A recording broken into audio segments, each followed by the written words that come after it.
Pronto, ótimo. Vamos levantar questões para o Ariano? Janduí? Bora! Tem que ser eu? Eu sou o O primeiro? escritor primeiro. Eu gostei demais quando ele falou na capacidade do leitor criar as imagens de uma boa leitura. E eu fiquei imaginando que cada leitor cria sua imagem. E eu fico pensando num livro assim como Dom Casmurro, o infinito de imagens que foi criadas com os leitores diferenciados, porque certamente Capitu, para mim, é diferente de Capitu para todos vocês. E eu fiquei também imaginando, porque tem uma literatura formal, de conteúdo formal, acadêmica, e tem uma literatura de conteúdo de impulsos naturais, e eu, simplificando aqui, eu citaria Patativa do Assaré, um homem que não enfrentou academia, mas, no entanto, tem uma obra literária importantíssima, inclusive para o nosso orgulho. E essa coisa da literatura, eu fiquei convencido. Eu acho que eu já tinha esse instinto, mas agora eu tenho um fundamento. E o cinema, na verdade, eu acho que o cinema, o teatro não, mas o cinema eu acho que é um aparelho de dominação. Com respeito às pessoas que gostam de cinema, é possível até um cinema diferenciado, mas o cinema que nos domina, ele é um aparelho de dominação cultural. Eu acho que essa coisa americana de Hollywood, eu tenho dificuldade de aceitar o cinema como arte, embora tenha gostado muito do Alto da Compadecida em cinema. Mas eu tenho o Alto da Compadecida muito mais como uma peça teatral do que um cinema. Como eu sou leigo no cinema, eu tenho autoridade de dizer isso, porque se eu estiver falando besteira, eu sou um pecador infantil. Ô Janduí, é o seguinte, eu acho que uma arte, ela é aquilo que os artistas fazem dela. Entende? Então é o seguinte, o cinema, se ele serviu e ainda serve até hoje como instrumento de dominação, sabe? Principalmente da grande indústria de Hollywood, dos Estados Unidos, ele, ao mesmo tempo, alcançou formas fantásticas, extraordinárias, nas mãos de um cineasta como Sergei Eisenstein, do neorrealismo italiano, do próprio cinema novo brasileiro, entende? São formas legítimas de arte e mais. Eles têm, como eles simplificam, no meu entender, como eles simplificam o mundo da imaginação, aquele mundo da imaginação que está, para quem lê um romance, por exemplo, como ele simplifica em imagens, ele atinge multidões de imediato. Então, ele pode seguramente levar ideias de civilização, ideias de humanidade, sabe, como uma nova arte. Assim como nas mãos de alguns fotógrafos, a fotografia é arte, vira arte. Entende? E concordo com você na questão de Patativa do Assaré, que era seguramente um grande poeta, um grande artista, como também são outros grandes poetas, sabe, do sertão do Pajeú, entendeu? Que tem um sentimento fantástico. Agora, o que eu acho que a gente não pode é que, a partir do reconhecimento desse veio legítimo da expressão popular, da poesia popular, o que a gente não pode, por exemplo, é pensar que a poesia e a arte brota da terra feito macaxeira ou feito mandioca. Não é assim. Nós precisamos educar, todo artista precisa ser educado. E a educação que o artista sofre, que ele tem, é com as fontes vivas do povo e com a chamada grande literatura. Você vê, inclusive, tem um núcleo de repentistas que eles são profundamente cultos. Eles fazem citações cultas. Entende? Isso eles crescem.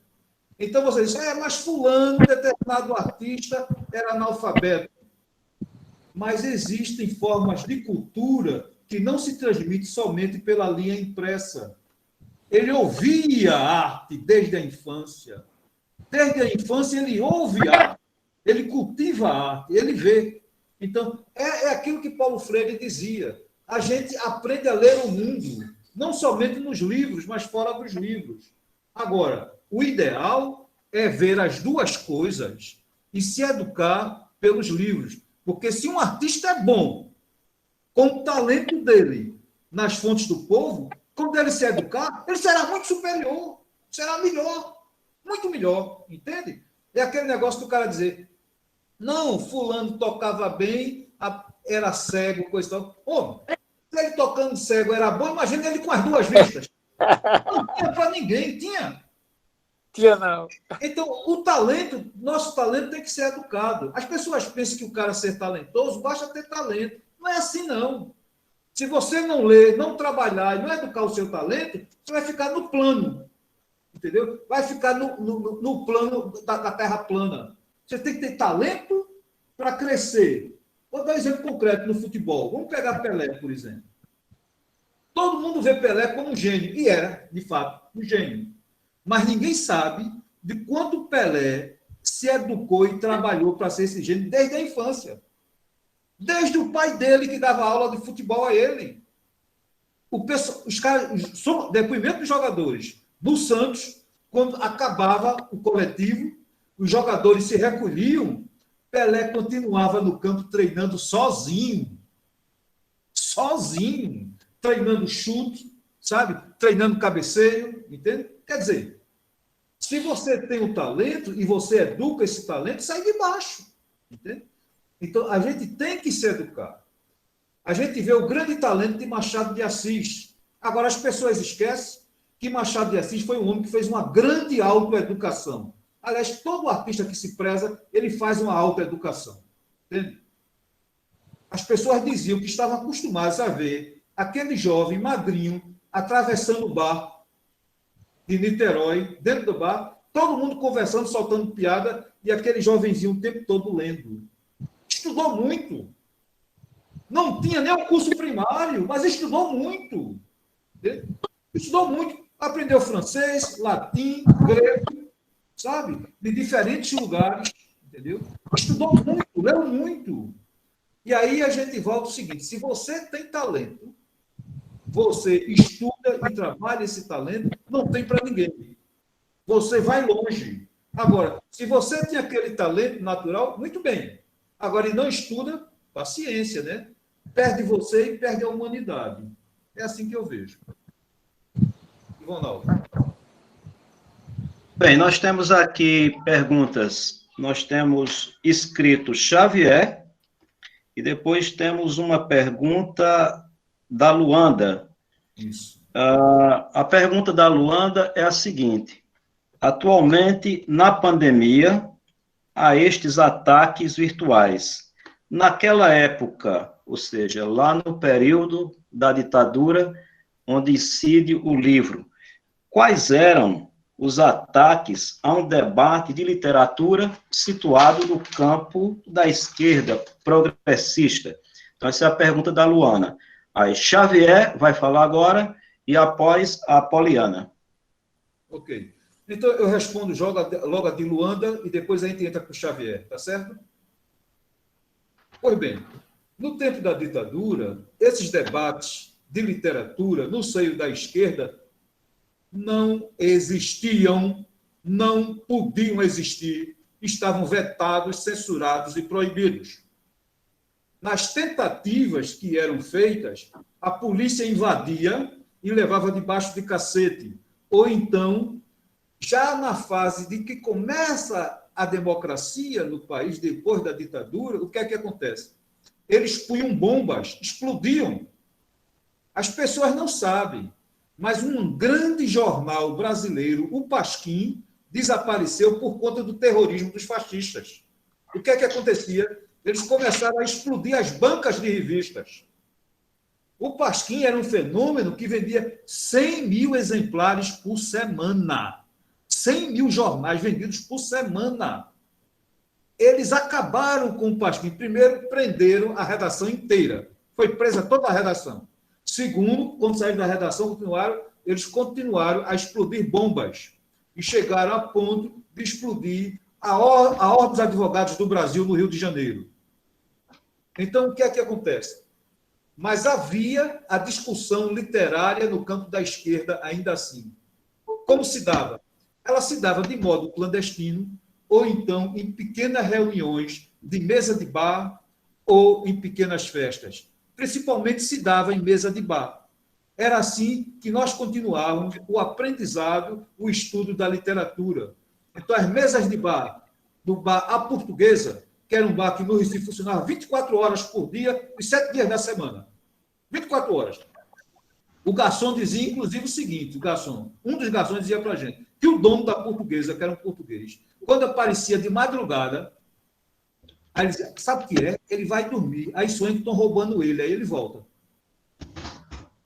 Era isso que o garçom dizia. Então, é o seguinte, a gente tinha discussões extraordinárias. Essas discussões entram no romance A Mais Longa Duração da Juventude, entende? Em que discutia sobre Cervantes, discutia sobre Dostoiévski, sobre Tolstói, sobre música popular brasileira, entendeu? Esse era o campo, essa era a nossa discussão, que só se ampliava a partir dos pontos em que a gente escrevia. Então, apesar de tudo, hoje é melhor do que antes. Agora, a gente tem que suportar as invasões desses animais bárbaros que querem tumultuar. Talvez eu tenha respondido. Agora passo para Francisco Xavier. Por favor. Ok. Obrigado. Bom, primeiro eu quero parabenizar a organização pela excelente escolha, ao Uraniano pela brilhante exposição do pensamento e a defesa da arte.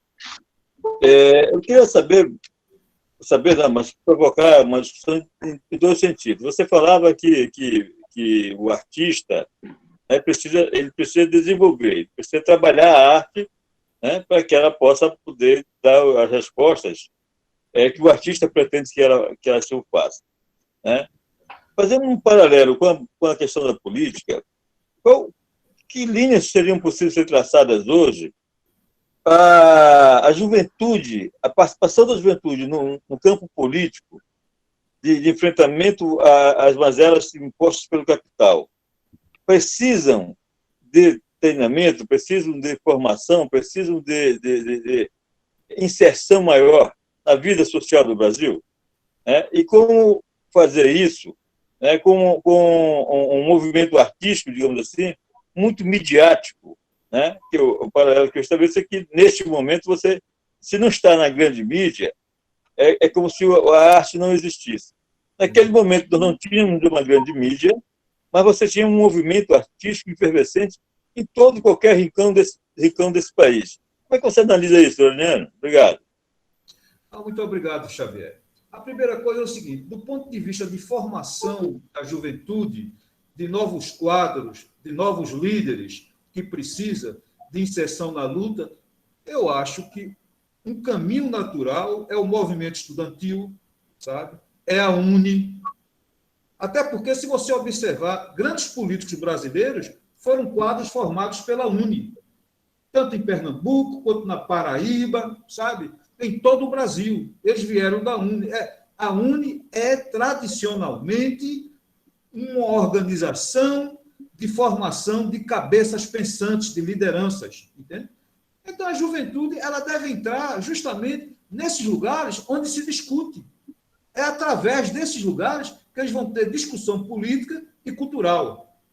Inclusive, na história do Brasil, antes de 64, antes do golpe, a UNE formava quadros também, além de políticos, culturais.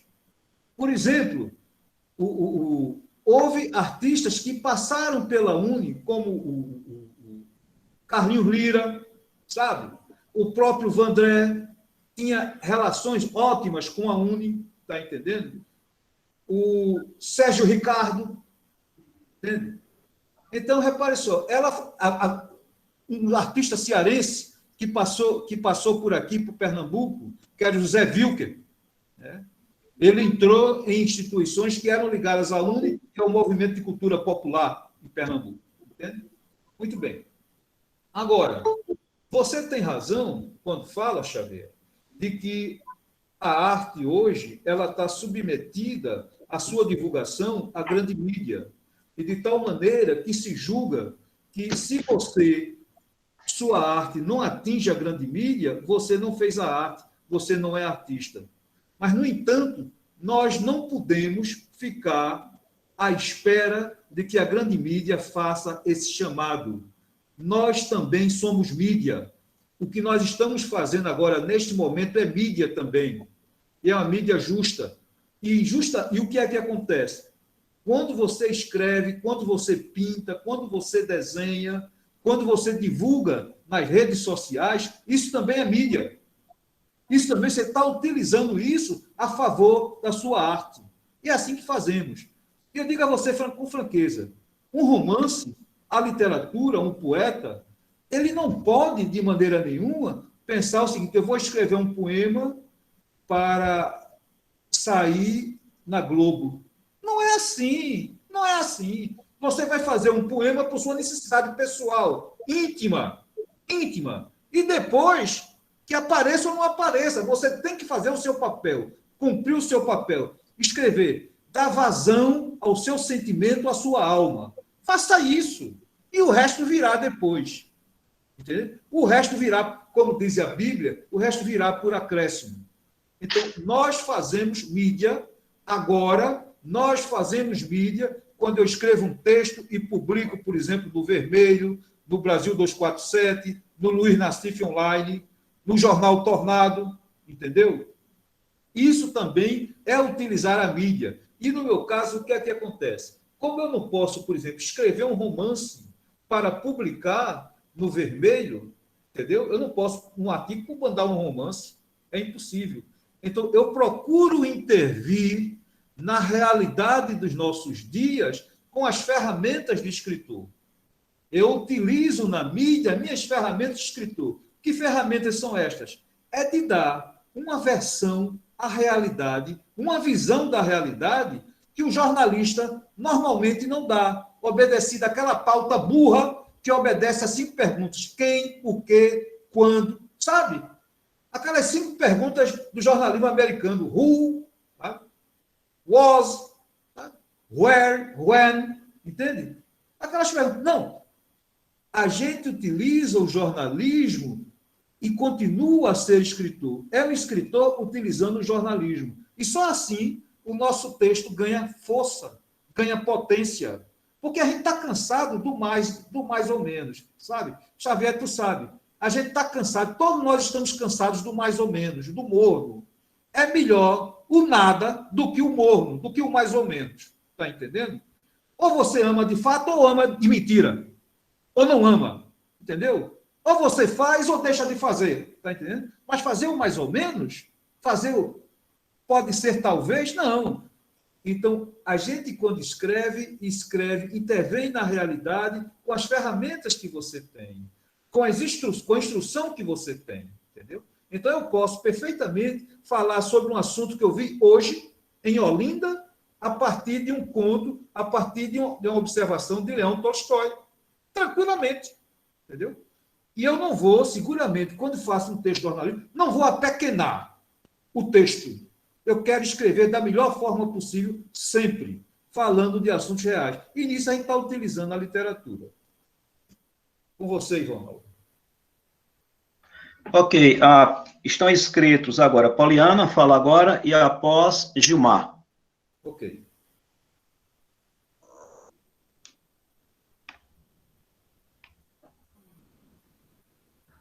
Poliana? De alunos. Oi, é porque eu estava aqui atendendo alunos. Bem, boa noite a todos e todas. Que satisfação, Urariano. E aí eu tenho, primeira coisa aqui, Eu já fiz isso, né? Meio que no privado com você, agradecer esse livro. Mas aí eu queria agora agradecer aqui, mais uma vez, um livro que, como eu falei para você, né, mexeu muito comigo. E aí é o valor da literatura, né? E aí eu não poderia deixar de agradecer. Inclusive, hoje, com alguns colegas, porque alguns daqueles personagens vou levar para a vida, né? E que satisfação de ter conhecido o Luiz, o Júlio, que é o lá, né? E eu achei uma graça. Mas eu tenho uma pergunta, na verdade, eu tenho duas perguntas, Ariano. Certo. Elas são bem extremas, então eu vou fazer uma de cada vez, porque elas mexem de modo diferente. Tem algo que eu senti falta no livro. Sim. É uma pergunta que permeia muito o livro, e eu queria que você pudesse, por favor, tirar essa curiosidade. Eu fiquei imaginando que teria uma parte lá que você iria falar como foi comprar uma vitrola, escutar aquele disco. E é uma pergunta que ela está presente, mas não tem uma resposta. Eu gostaria que você... Porque, no fim, é uma imagem, para mim, cinematográfica. O Júlio, olhando para o Júlio novo, lá da Pensão Paraíso, ali ficou muito para mim. Eu disse, pronto, cena aqui de filme. E aí eu fiquei imaginando, imagina como foi comprar essa vitrola, né? Colocar aquele disco tão... Assim, é um gatilho, né? Assim, o livro todo vem nessa perspectiva. E aí, você comprou a vitrola? Você escutou o livro comprando uma vitrola? Como é que foi isso? Olha, o autor comprou, o narrador não. A distinção é a seguinte, é que era fundamental aquela pergunta, sabe?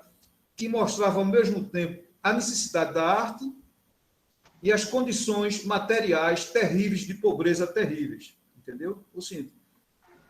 O ideal, hoje, a coisa comum é você ter a sua vitrola, o seu som e mais a sua música para você ouvir. Entende? É natural. Aliás, o som, às vezes, como sempre, o som vem antes da própria obra musical. Entende? Mas antes era o seguinte, a vitrola não era barata, havia umas vitrolas portáteis, Philips, caixão, era um formato caixão assim, uma caixa, caixão não, uma caixa, era uma caixa com os alto-falantes, já vinham na capa, na tampa, já vinham na tampa, entendeu? E ela era, muitas vezes, era de prata, a tampa era de prata, e tinha uma alça assim, mas não era mala sem alça não, era mala com alça mesmo, entendeu? Ela tinha uma alça que a gente dizia que era portátil, para onde a gente fosse, a gente podia carregá-la, porque ela pegava tanto a tomada elétrica quanto pilha, entendeu? E aí a gente saía com... Imagine a riqueza que se tinha quando você pegava uma daquela vitrola Philips portátil e no outro lado estava Ella Fitzgerald, estava Tom Jobim, João Gilberto, Chico Buarque, sabe?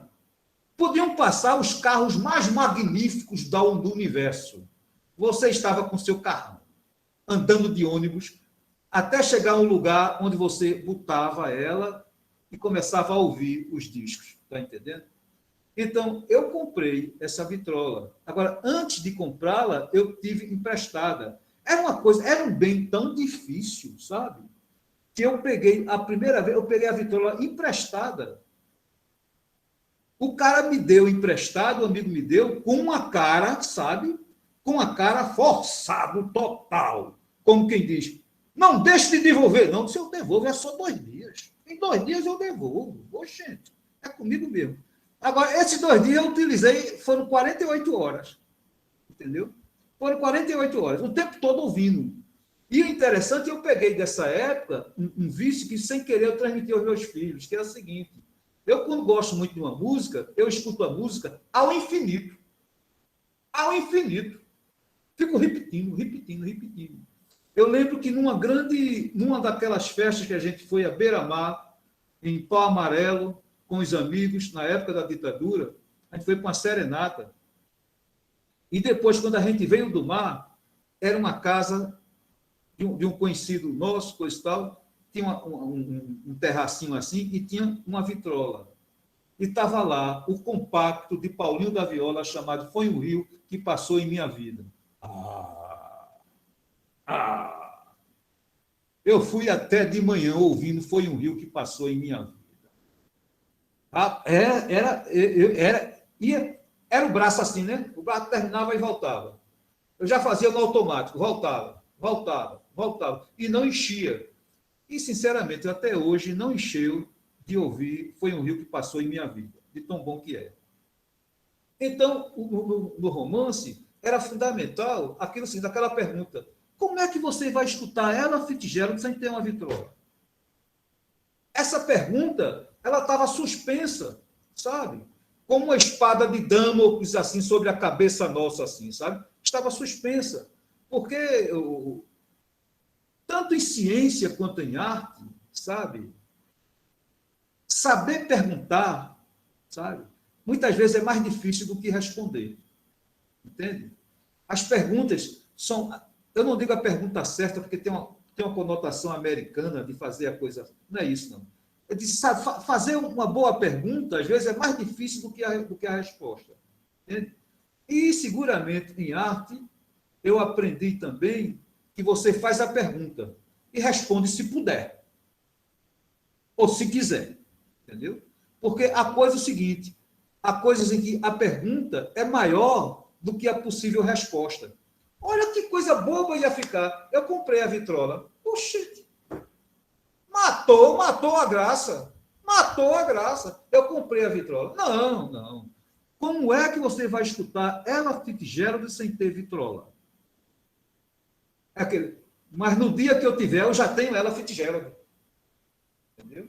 Então, é você pegar o disco, o LP, e ficar o tempo todo olhando ele assim, dizendo: como será essa música? Como será?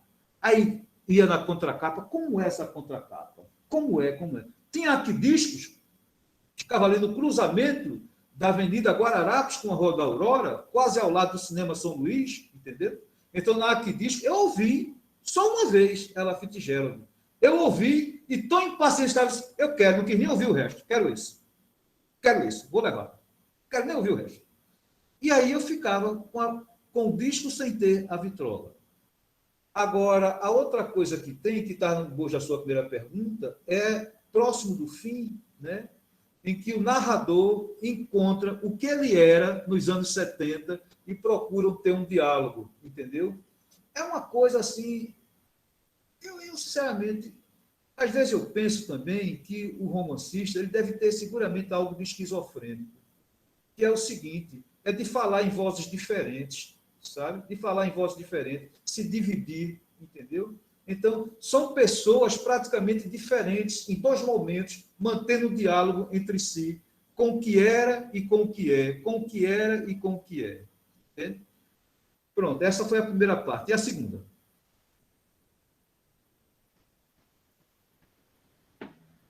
A segunda pergunta, Paulinho. Estou com um probleminha técnico aqui. Bem, a segunda pergunta...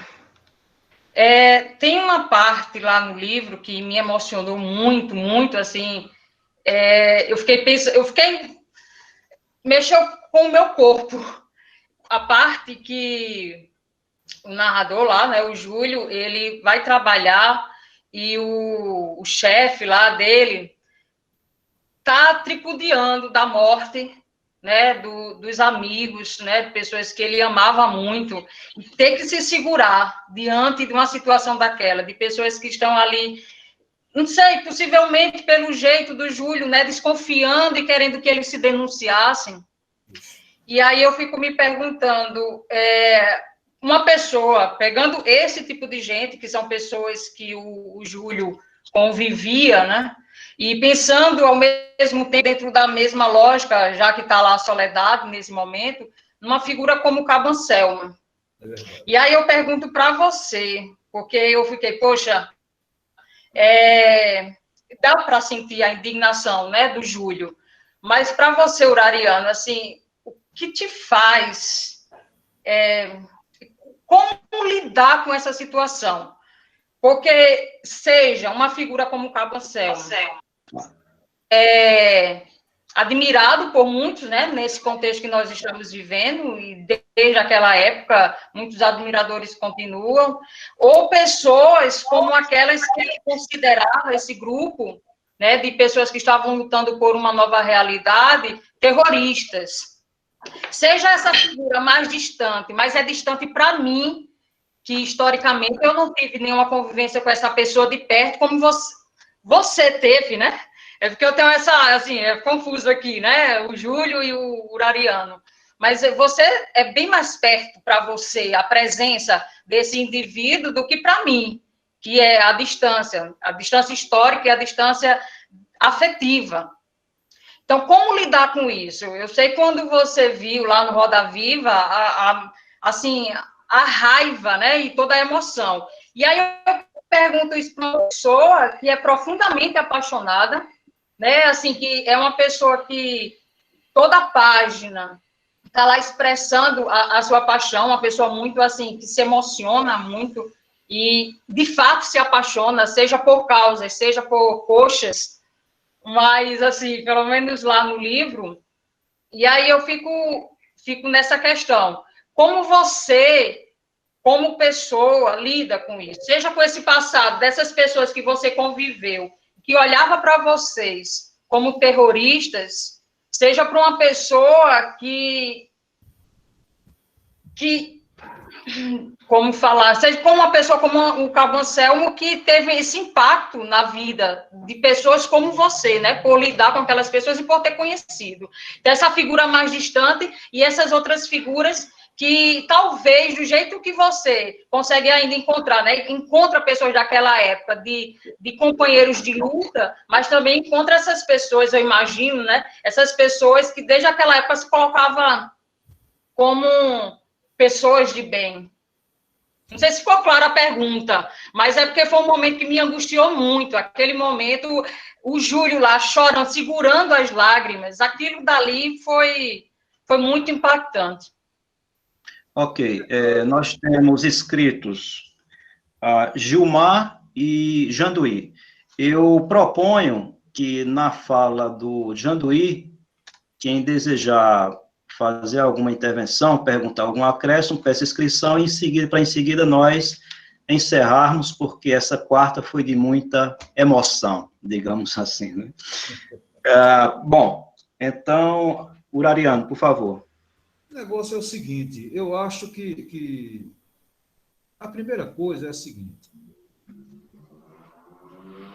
Havia um grande ator italiano,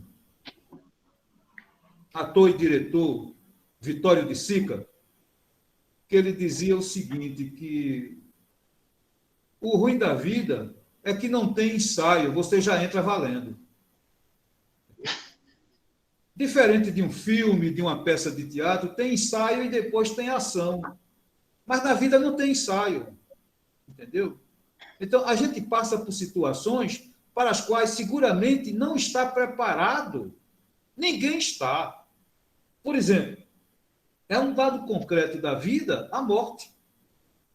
Mas quem é que está preparado para a morte? Entendeu? A gente vai ter que passar por isso. Ou até como dizia um inglês que botou lá no túmulo, aqui jaz fulano, muito contra a vontade. Entendeu? Então é o seguinte, ninguém está preparado.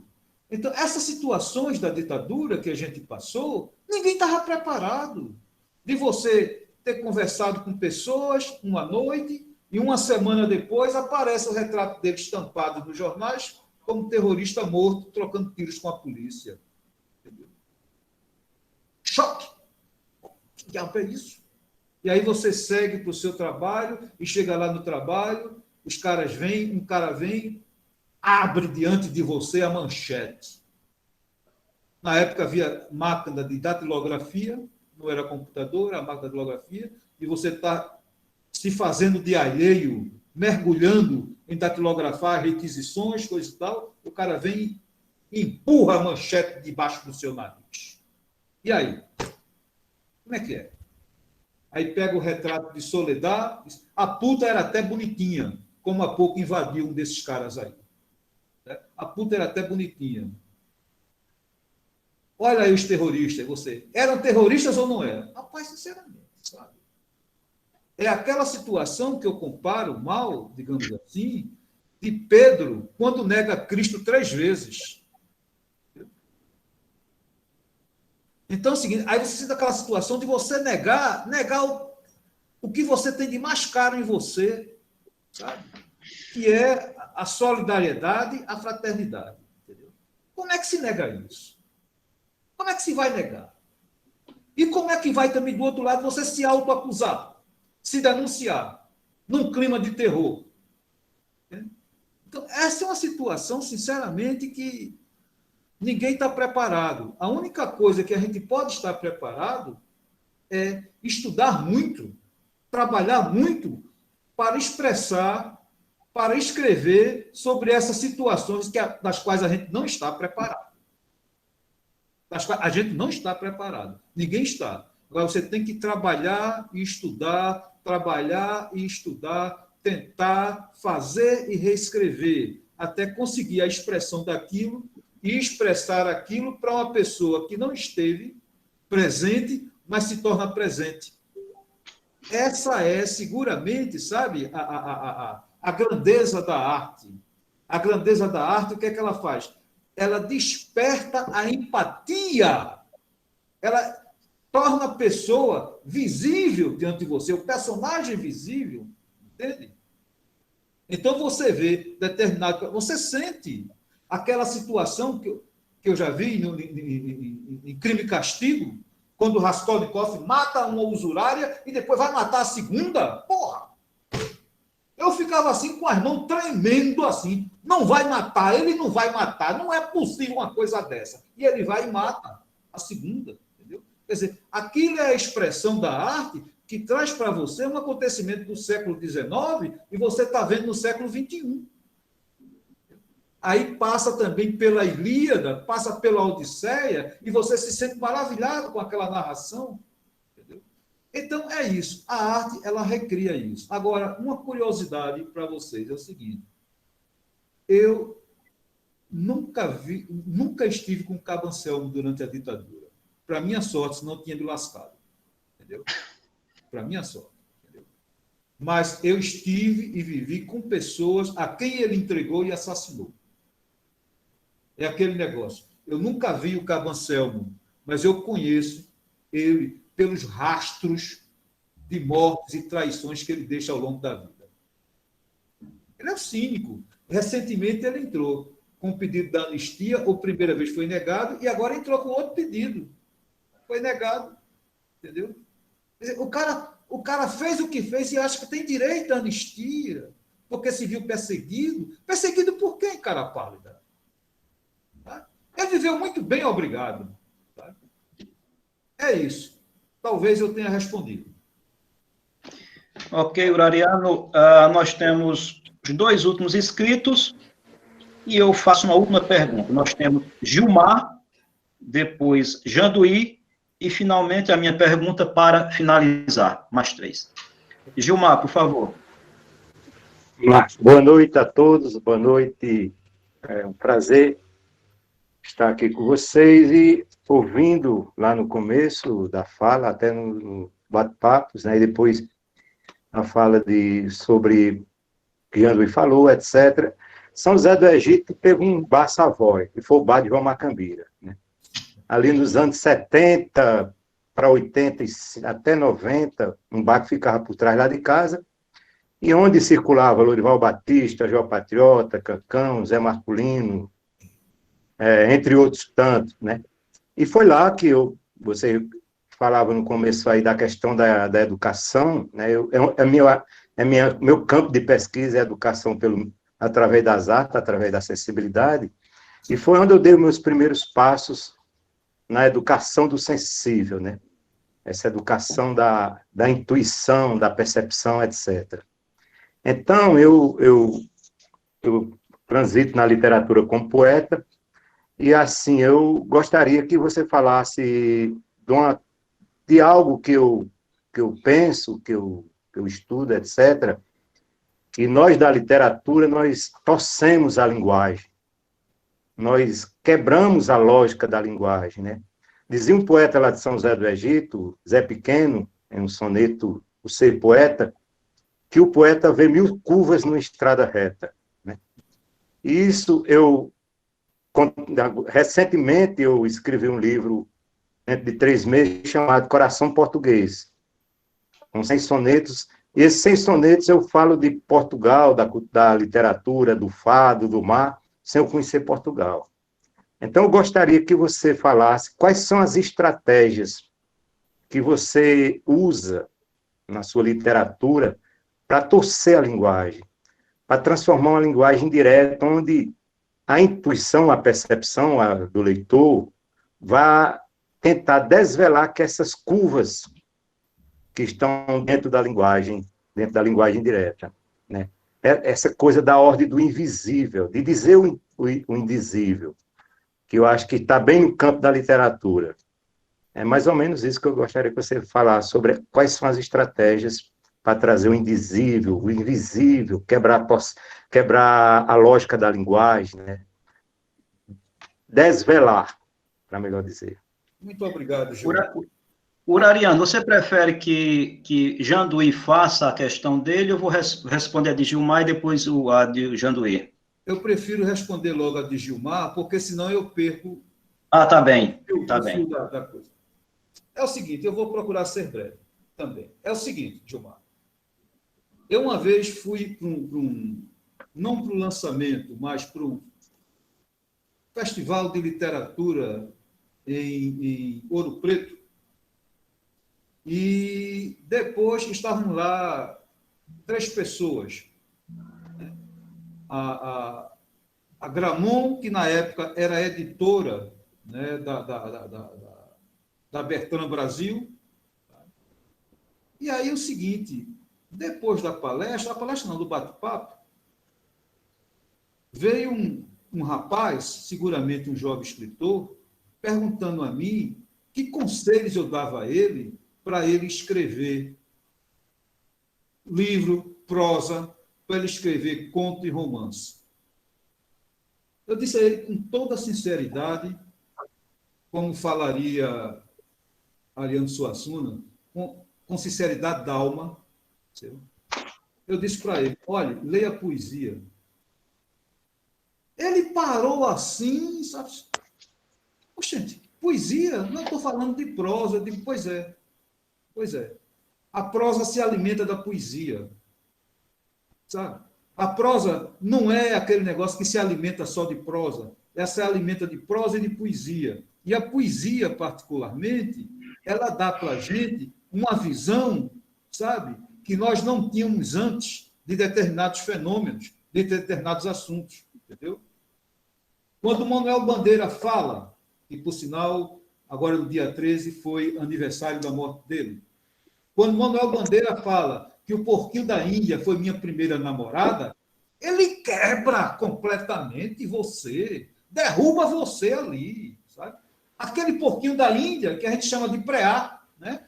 Porquinho da Índia chama lá fora, a gente chama aquele preá, era o preá. Aquele preá que ficava se escondendo dele, ia para debaixo do sofá, ia para debaixo da cadeira, e ele ficava o tempo todo com o preazinho dele. Ele dizia, aquilo foi a minha primeira namorada.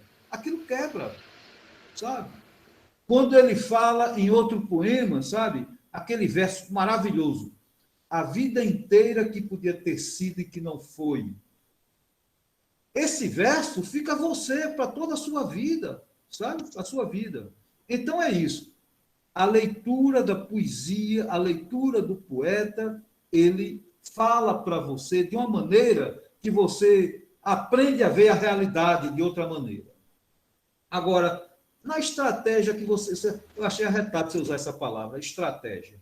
Mas depois ficou mais claro para mim a questão da intuição. É o seguinte, a gente escreve também para se descobrir quem é. Entende? Você, quando começa um romance, você tem um plano prévio? Tem. Tem isso, tem aquilo, coisa e tal. Mas aí, como vai se desenvolver, você não sabe exatamente como é. Burocrata que tem aquele negócio, começo, meio e fim, coisa e tal. Não é assim. Durante o desenrolar, você vai descobrir coisas que não sabia. Então, por exemplo, quando eu escrevo romance, quando eu escrevi O Filho Renegado de Deus, eu descobri coisas que eu não sabia, que eu não compreendia, entendeu? Que era o quê? Que coisa era essa? Que estava na intuição guardada, lá no recôndito, lá no escuro, no profundo escuro da noite, da madrugada da mente, estava escuro, que era o amor de uma mulher pelo seu irmão gêmeo. E a impossibilidade de concretizar esse amor, porque esse irmão gêmeo era homossexual. Então, isso estava guardado lá no recôndito, lá no fundo. E eu não sabia disso. É preciso escrever para saber o que é que acontece. Quando eu escrevo A Mais Longa Duração da Juventude, eu não sabia, por exemplo, que Goethe ia aparecer dessa maneira e de que eu ia ter essa visão de que os jovens, de que nós fazemos a continuidade na mais longa duração da juventude. Isso para mim não estava claro. Nem estava claro também, sabe, o papel que ia ter determinados personagens, como Gordo, como Luiz do Carmo, entende? Como Zaccarelli. Não estava claro para mim aquilo. É o transcorrer da ação. Os personagens, se você é real, os personagens se movem, eles andam, caminham, e você apenas tem que ser seu humilde acompanhante, acompanhá-los, entendeu? Agora é o seguinte, você vê o que acontece. Isso você vê, é uma questão, parece que estava numa entrevista de Hemingway, né? É uma entrevista de Hemingway, que ele dizia o seguinte, que na escrita era como um iceberg que 7/8 ficam submersos, 1/8 fica fora, que aflora a superfície. Entende? Então é o seguinte, tem certas coisas que você sabe durante o romance. Tem certas coisas que você vê pelo romance. Agora, só tem uma ordem. A ordem é a seguinte, fale a verdade. Fale a verdade. Não importa em quem vai doer. Não importa o quanto você vai se sentir exposto. Sabe? A gente fica com aqueles pruridos, sabe, com aquele negócio, isso eu não posso falar, isso eu não posso dizer. Em arte não existe, não pode dizer. O pensamento é livre ou é preso? Ou não é pensamento? Pensamento preso não é pensamento. O pensamento é livre. Você tem que expressar um pensamento livre. Então pode expressar as coisas mais absurdas. Mais absurdas. Você já notou que o sonho não tem lógica cartesiana? Não tem lógica retilínea? Você está num sonho, as coisas se misturam totalmente. Sabe? De repente você cai do 20º andar e já está voando, e de repente está voando, aí volta ao seu bairro de infância, sabe? Então, não procure ser verdadeiro, obedecer à sua consciência, à sua expressão da verdade. Se tem uma estratégia, é essa. Procure ser verdadeiro. Seja verdadeiro até onde você puder. Até porque é o seguinte, a vida é única, entende?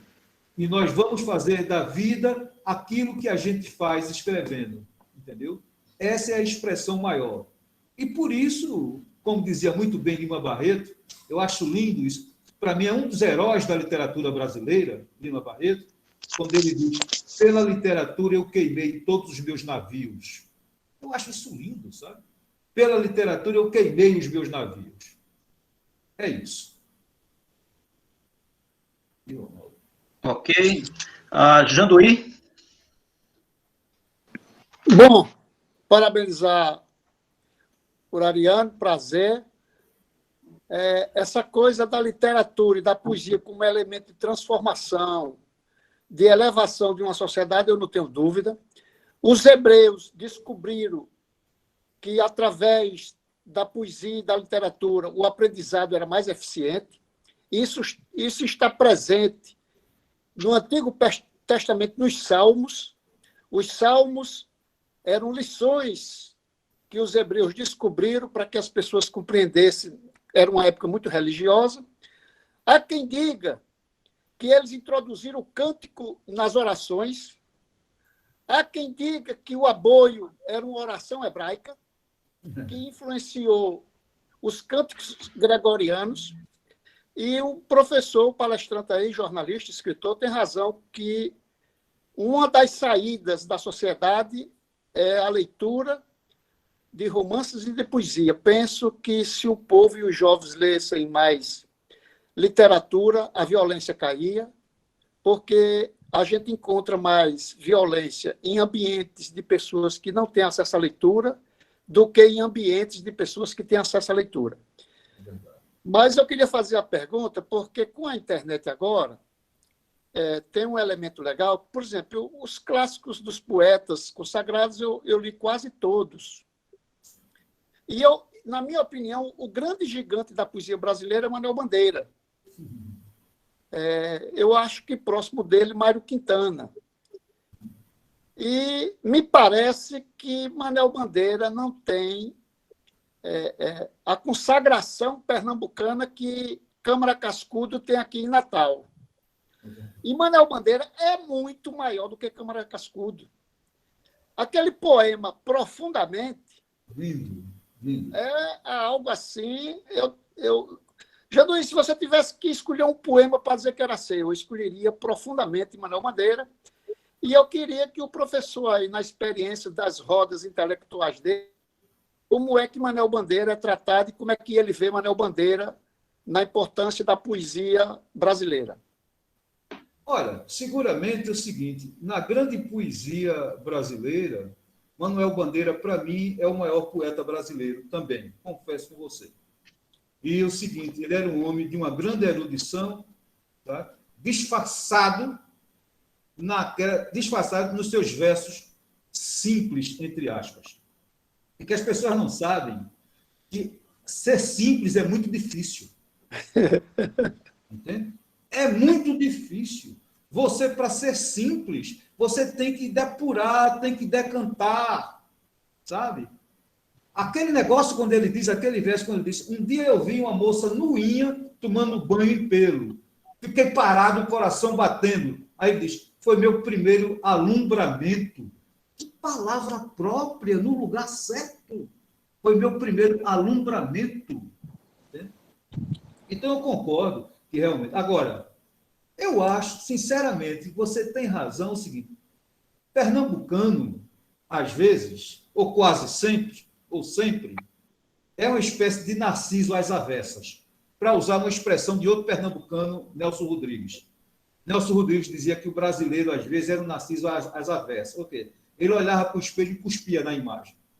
Então, é o seguinte, o pernambucano, às vezes, é um Narciso às avessas, porque, repare só, um poeta como Manuel Bandeira, ele tem, inclusive, um lugar chamado aqui, Pazárgada, que é justamente a casa dele, na Rua da União, onde ele morou na infância, entende?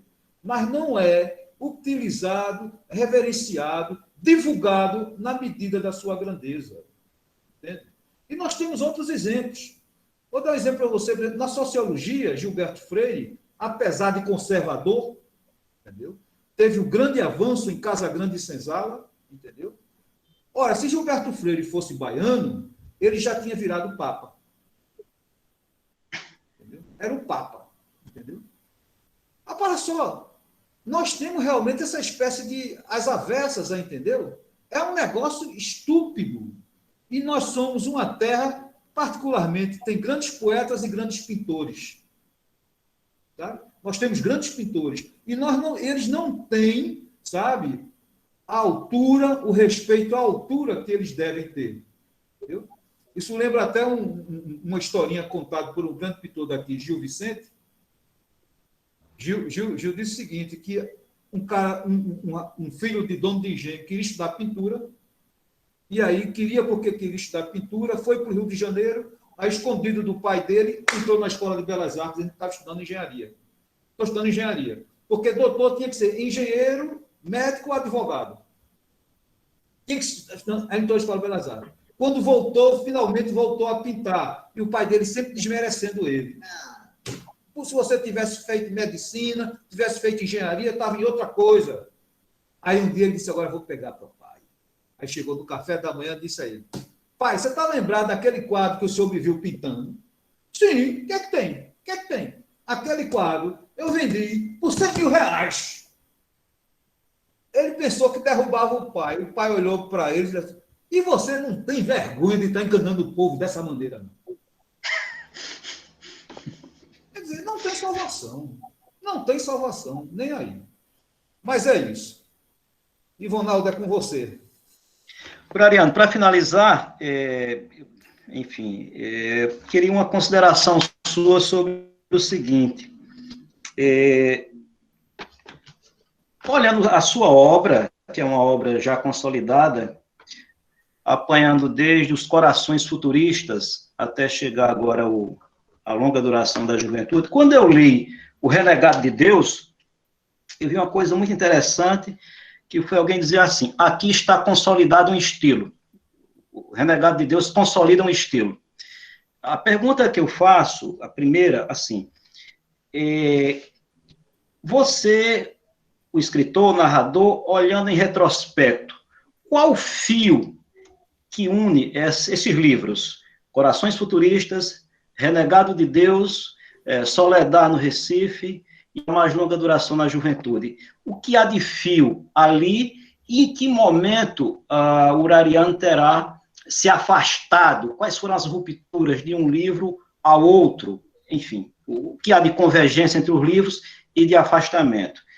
E outra é uma curiosidade que eu, quando li a Mais Longa Duração, e você reforçou agora na sua última intervenção, eu fiquei pensando, eu gosto muito do surrealismo, eu sou um leitor do surrealismo. E quando você fala nos sonhos, a arte não pode ter amarras, isso é o surrealismo, não é? Então a minha pergunta é, o Ariano também navegou ou navega no surrealismo, ou isso são, digamos assim, manifestações espontâneas? Bom, são duas perguntas difíceis, né? A primeira delas que é a seguinte: qual é o fio que une os corações futuristas, a Soledad no Recife, o Filho Renegado de Deus e A Mais Longa Duração da Juventude? E eu acrescentaria que é uma reunião de crônicas chamado, que eu coloquei no Dicionário Amoroso do Recife. O Recife, exato. Bom, a primeira coisa é a seguinte: o primeiro grande fio identificador é a cidade do Recife. Né? Todos eles se referem ao Recife, mas se referem ao Recife de uma maneira que não é provinciana. Entendeu? Que não tem aquela gordura provinciana. Entendeu? É de ver o seguinte, é de ver essa cidade como um lugar de formação e ver nela características que não são só dela, que são de pessoas. Quando você... É aquilo que Goethe dizia muito bem, que era o seguinte, que se você quer se dirigir aos corações, fale do que vem do seu coração. Então, aquilo que vem no meu coração não é uma idiosincrasia, não é uma coisa pura e única minha. Eu sou humano e falo para humanos, a partir da minha própria humanidade. E a partir da humanidade de outros. Esse é o primeiro fio. O segundo fio é o seguinte, é de que, se você observar bem, são romances que falam sobre a formação de um homem de esquerda no Recife, no Brasil. Porque é o seguinte, havia antes, e ainda havia antes, um certo romance sobre a luta socialista, sobre a luta da esquerda, tá? Que retratava personagens idealizados, entende? Retratava heróis, só de heróis. Ora, a nossa experiência diz, você conhece pessoas heróicas, mas o herói não é a regra, é a exceção. Você fraqueja. Você fraqueja. Você se nega, às vezes. Como é que o narrador vai retratar aquele cara que está diante da provocação, diz, mas eles eram terroristas ou não eram? Eram ou não eram? Como é que fica? Você, dentro dessa situação, numa conjuntura de extrema-direita de um governo de terror. Como é que fica? Sabe? Então é o seguinte, o herói diria, não era, eram patriotas, coisa e tal. Não é assim. Aí eu seria falso. Não é assim. Né? Você atrair a repressão, não é assim. Muito bem. Essa é uma coisa. Agora, onde é que tem, dentro dessa linha, onde é que tem uma ruptura, uma pequena ruptura, eu acredito? Essa ruptura se dá no filho renegado de Deus. Entendeu? É uma pequena ruptura. Porque o filho renegado de Deus também faz parte da formação de um homem de esquerda, a partir de bairros do Recife, de bairros populares do Recife. Né? Ao mesmo tempo, ele centra fundamentalmente, sabe, na gravidez da mãe que é interrompida. E só depois, Ivonaldo, só depois, muito depois, sabe, a gente escreve certo por linhas tortas, digamos assim. Só depois é que eu vim notar que havia uma unidade entre a gravidez interrompida, não interrompida, a gravidez mal sucedida, que termina de maneira trágica no filho renegado de Deus, com a gravidez de Soledad, em Soledad, no Recife. Eu não me dava conta, eu não me dava conta qual era o meu interesse profundo por Soledad. O que é que me chocava e me trazia, que me levava àquilo. Só depois é que eu vim notar, sabe? Acho que tem isso. Ou seja, existem traumas que você morre e não resolve. Entende? Você pode passar por 1001 analistas e não resolve. Entendeu? Não resolve. A não ser que você vire demente. Se você é demente, você pensa que resolveu, porque está demente. Tá? Mas ninguém perde, por exemplo, ninguém supera, por exemplo, sabe, o trauma que você tem de ver uma mulher morrer grávida com a criança no ventre. O que é isso? Então, esses são traumas que não se resolvem e a gente só consegue vencê-los, entre aspas, na escrita. Vencê-los, entre aspas, na escrita. E agora, finalmente, a questão da atmosfera de sonho, do surrealismo, coisa e tal. Se você observar bem, por exemplo, um grande pintor brasileiro, Cícero Dias, que é pernambucano, Cícero Dias, ele tem quadros que parecem surrealismo, sabe? Parece aquele grande pintor russo. Eu esqueço o nome dele agora. Era um grande pintor russo que pintava atmosferas de sonho, um pintor russo judeu. Entendeu? Começa com K o nome dele. Não sei se é Kandinsky. Não, não é Kandinsky, não. Começa com K o nome dele. Entende? É um grande pintor russo, surrealista. Entendeu? Ele tem quadro de Cícero Dias que é isso. Agora eu pergunto o seguinte: eu acho, sinceramente, que o dom supremo da vida é a realidade. Só que a realidade, ela não é mecânica. Tudo que você imaginar é real. Entende? Então, o surrealismo é real. Aqueles sonhos, aquelas transfigurações fazem parte da realidade.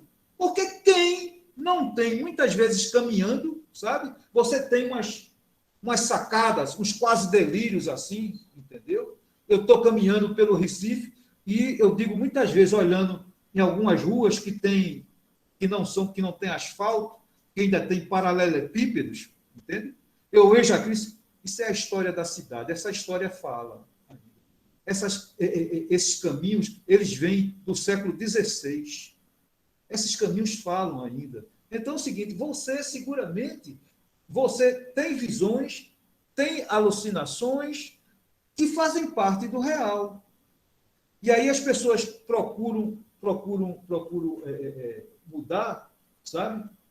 Procuram mudar, dizer que isso não é real. É real. Por exemplo, Kafka. Kafka não é surrealista. Mas as pessoas acham, por exemplo, que aquela atmosfera de a metamorfose em que o personagem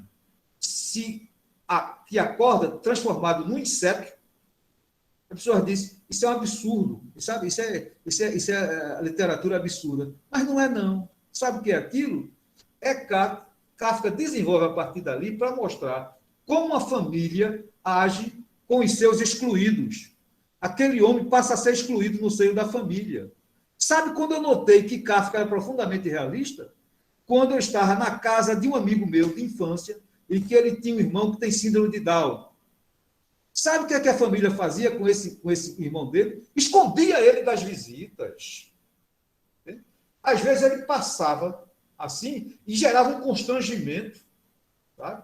Na sala, sabe? Quer dizer, aquilo é Kafka, aquilo é um inseto, é o filho que se transformou num inseto, que é excluído. Né? Então, Kafka é profundamente realista. Então, eu acho que mesmo o surrealismo, ele continua a ser, sim, o pintor era Max Chagall, né? o grande pintor surrealista, Max Chagall, para mim. Então, assim, ele continua a ser realista. Então, eu acho que o surrealismo também está dentro do domínio do real, está dentro do domínio da realidade. E cada qual fala da realidade como pode. Como pode, entendeu? Se eu pudesse falar dessa maneira, eu falaria. Mas fazer o quê? A gente faz o que pode. E nem sempre é o que deve, mas o que pode. E quando é feliz, a gente faz o que pode e o que deve. Quando é feliz. Quando não, paciência. E Ronaldo, acabou, foi. Bom, acabou. Agora, aqui, Poliana pede uma última fala.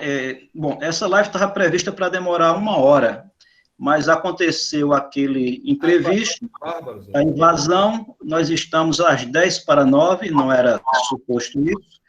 Então, Poliana, com a última consideração.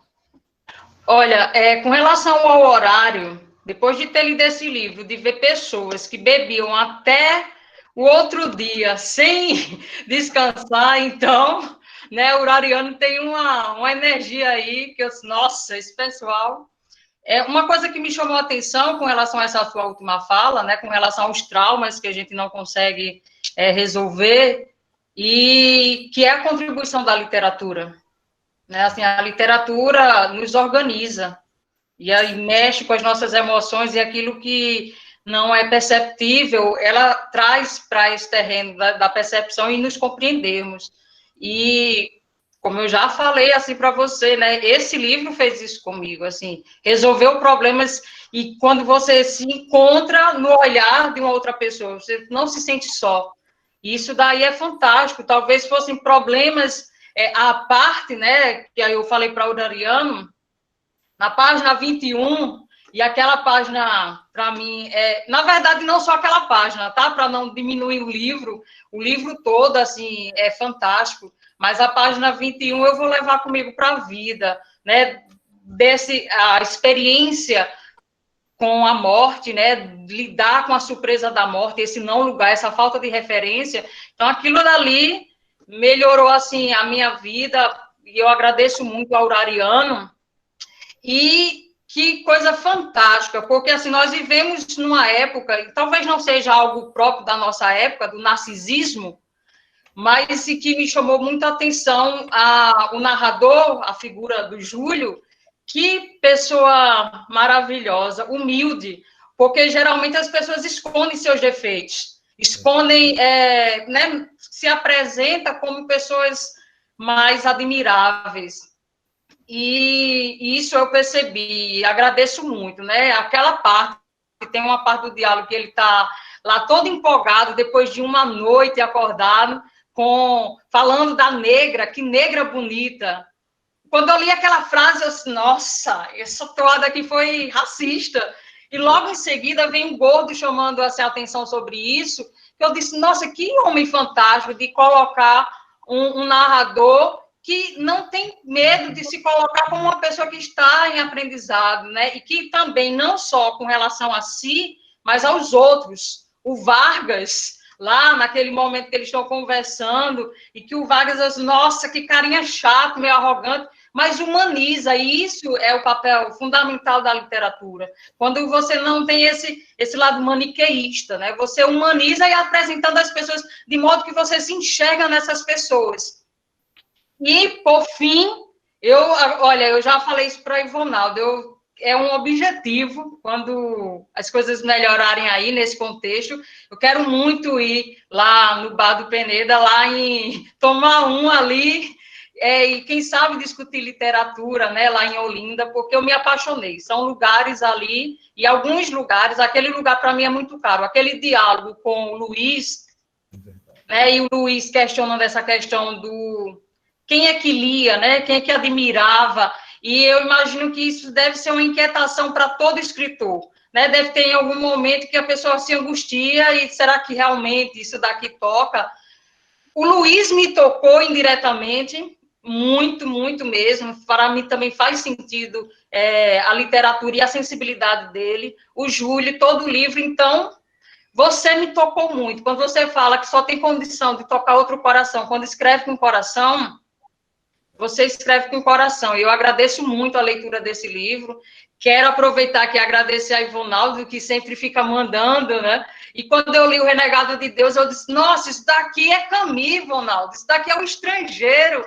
Como dá para perceber grandes clássicos no que você escreve. E aí isso é a influência da literatura, que, sem dúvida, é marcante, né? Em todo o livro, assim, dá para a pessoa ir anotando lá e, se não conhece alguns, poder conhecer. Então, muito obrigada a você, obrigada a Ivonaldo, e boa noite. Eu que agradeço profundamente. Para começo de conversa, eu agradeço a mestres como Ivonaldo, a mestres como você, sabe, que tem uma atividade civilizatória, sabe, que engrandece o ato da educação, como que faz. Sinceramente, eu, se não fosse escritor, eu só queria ser professor, sinceramente. E mais, eu digo que a gente, na literatura, a gente também é educador, também faz educação, sabe? No sentido de alargar a consciência das pessoas. Entende? Eu me sinto muito feliz com a presença de vocês, agradeço as suas palavras, Paulinho. Muito obrigado, entendeu? E eu espero, sinceramente, me manter à altura do que vocês falam. Eu ainda não atingi isso que você fala, mas eu vou chegar lá. Espero chegar. Muito obrigado. Ariano, companheiro, nós é que agradecemos, agradeço bastante. Bom, a responsabilidade não é nossa, mas de toda forma, bom, você compreende, não era suposto que acontecesse essa invasão, mas são as circunstâncias que nós vivemos nesse momento. De toda forma, conseguimos, como diziam os portugueses, dar a volta nessa situação e realizamos o nosso papo. Agradeço bastante. Bom, e haveremos de nos encontrar pessoalmente aí para tocar mais os assuntos, colocar os assuntos em dia. Ou em Olinda, ou em Recife mesmo, haveremos de nos esbarrarmos. Eu posso dizer que esta foi uma live arretada de boa. Diz que os pernambucanos têm um dicionário próprio, pronto, então temos um dicionário próprio. Vamos unir o Agreste de Pernambuco com o Recife, vai dar uma coisa extraordinariamente bela e boa. Obrigado, Ariano. Está sendo gravado, vamos providenciar depois aí repassar a gravação para você fazer o uso que achar que deve fazer, tá bom? Tá bom, eu agradeço muito e aguardo que vou divulgar da melhor maneira possível, entendeu? Não esqueça de convidar o Amapá, Xavier disse. Muito bem, o Amapá está na parada. Então, ok, agradeço também a... Fale, Ariano, fale. Não, então viva. Não esqueça. Viva. Agradeço a todos que participaram e resistimos nesta quarta-feira, 14 de outubro. Um abraço a todos e foi um prazer. Muito obrigado. Muito obrigada. Valeu. Boa noite.